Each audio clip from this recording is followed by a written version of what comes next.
Like करा, comment करा. चला आपण पालक बटाटा सुक्क भाजी बनवून घेऊ आपण. त्यासाठी आपण पालक धुवून घेतलेले, बटाटा किसून घेतलेले, कांदा सगळं नीट करून घेतले. ह्याला आता कट करून घेऊ आपण.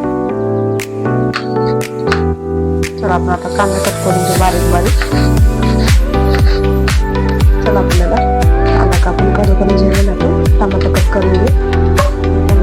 कांदा बटाटा धुवून घेतलेले कट करून घेऊ.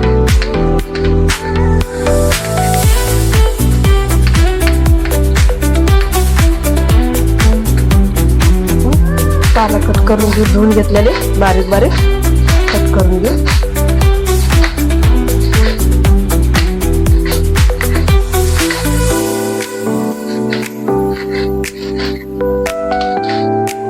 आपण 7-8 लसणाच्या पाकळ्या घेतले, त्याला बारीक बारीक कट करून घ्या. नाहीतर तुम्ही खलबत्त्यामध्ये कुटून बी घेऊ शकता. कट करून घेतले त्याला. चला आपण तेल टाकून घेऊ. कढई ठेवून गरम व्हा. त्याला तडका मारून घेऊ. थोडं तेल गरम होते, त्यासाठी थोडं 1 चमचभर जिरा टाकू आपण त्यात. चवीनुसार थोडं हिंग टाकू आपण त्यात, कारण ते थोडं स्वाद लागते. कट करून ठेवलेलं लसणाच्या पाकळ्या टाकू त्यात. करून ठेवलेला आपण कांदा आणि टमाटर टाकून घेऊ. तेवढं परतून घेऊ.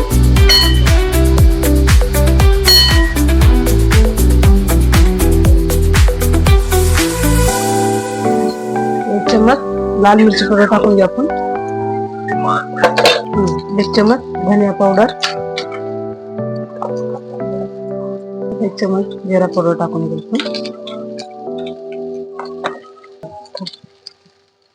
गरम मसाला, 1 चमच हळदी पावडर करून घेतलेले बटाटे टाकूयात.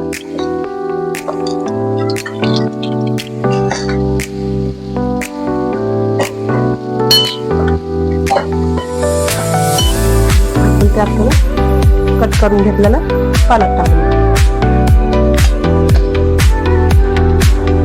चवीनुसार मीठ टाकायचं. मी 1 चमच टाकते, तुम्हाला पाहिजे तर तुम्ही जास्त बी टाकू शकता.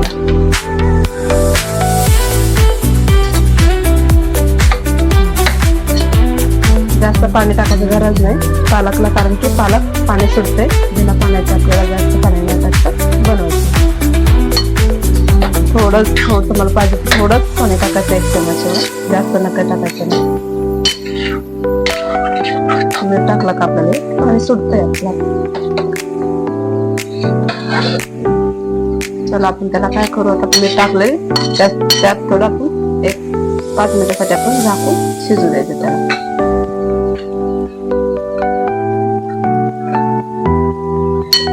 जरा झाला आपलं भाजी शिजून, मस्त कलर आलाय. पालक बटाटा भाजी रेडी झालं. रेडी पालक बटाटा भाजी रेसिपी. आवडलं तर लाईक करा,